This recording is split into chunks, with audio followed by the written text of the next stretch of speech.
Bon, est-ce que pour autant c'est la fin de la fenêtre, la fin de cet alignement des planètes, la fin de cette récréation comme on a intitulé cette partie de l'émission? Non, honnêtement, je ne crois pas. Et je crois que ces graphes montrent justement le contraire. Ce n'est pas la fin de la récréation, ce n'est pas la fin de l'alignement des planètes. Les planètes sont peut-être un petit peu moins alignées, l'alignement est un petit peu moins net, mais malgré tout, on voit bien que globalement, les conditions sont extrêmement favorables. Prenez les taux d'intérêt, on l'a vu, l'euro, en moyenne en 2014, l'euro était à 1,31, 1,32. Ouais. Il a quand même un 1,12. Le pétrole était en moyenne à plus de 100 $. Il est quand même à 65 $. Donc il reste bien Et inférieur. même les taux étaient bien au-delà des 1% qu'on a actuellement. Et les taux étaient à 1,70 en moyenne en 2014, ils sont à 1%. Donc on pourrait le lire à contrario en se disant, voilà, c'est un retour à la normale peut-être. Oui, c'est vrai qu'on a aussi corrigé peut-être des excès.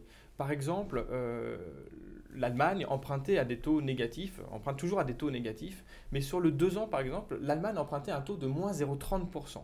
C'est un taux qui est difficile à expliquer, en fait, même si l'Allemagne est une signature de très bonne qualité, malgré tout, on ne peut pas dire qu'il n'y a aucun risque à prêter sur l'Allemagne, sur aucun pays, que ce soit les États-Unis, l'Allemagne ou d'autres, il n'y a jamais aucun risque.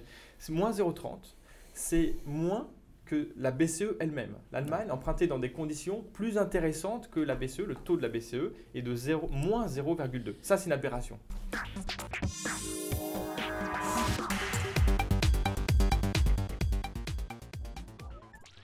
Il faut avoir en tête aussi qu'on achète un scénario, une conviction. L'ingénieur financier qui est derrière, qui joue le rôle de gérant au moment où il lance le produit, il doit avoir une conviction. S'il n'a pas une conviction sur le comportement du sous-jacent, parce que ça aussi on a oublié de dire, il y a plusieurs sous-jacents possibles, actions, obligations, indices. Si le constructeur du produit n'a pas de conviction sur les marchés ou sur le sous-jacent, il n'y a pas de bon produit. Est-ce qu'on peut prendre un exemple? Vous avez un exemple en tête? Oui. Aujourd'hui, par exemple, il existe, nous en tout cas, on propose un produit de ce type-là qui a pour vocation d'aller sur le marché action sur le secteur énergie. On n'est pas les seuls à penser qu'aujourd'hui, sur le secteur de l'énergie, il y a certainement un rattrapage à effectuer. Maintenant, on est quand même dans une période un petit peu d'incertitude. On vient de le voir avec Jonathan, avec les taux qui remontent.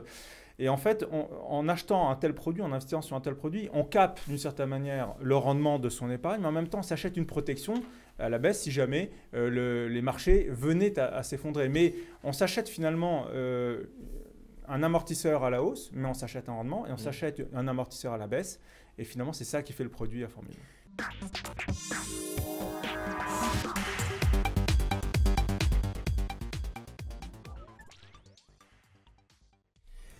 Aujourd'hui, on est dans un environnement de taux bas. Ça, je vais le rappeler à personne, tout le monde le sait, tout est de plus en plus bas. Il y a même des pays qui sont rémunérés de manière négative.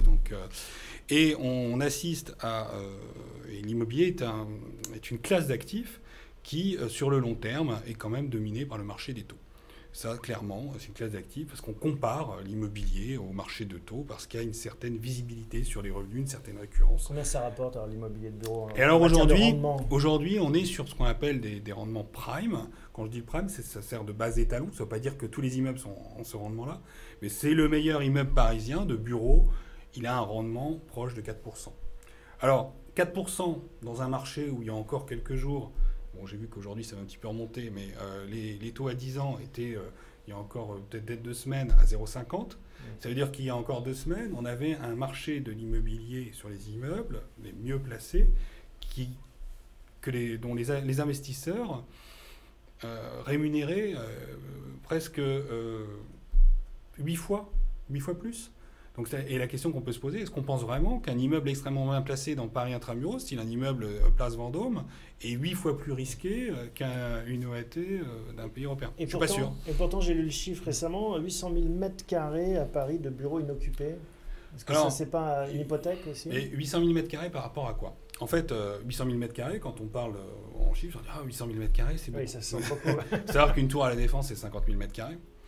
Pour avoir d'un petit peu des ordres de grandeur. Hein. Et le marché parisien, c'est quelques tours quand même. Alors. Ouais, mais bon, sur Paris, c'est 15 millions de mètres carrés, Paris. Et Paris et Île-de-France, c'est 30 millions de mètres carrés. Donc ça veut dire qu'on est sur ce qu'on appelle une vacance, exactement, de l'ordre de 5% sur Paris Intramuros, là où on est sur 8-5% en Île-de-France.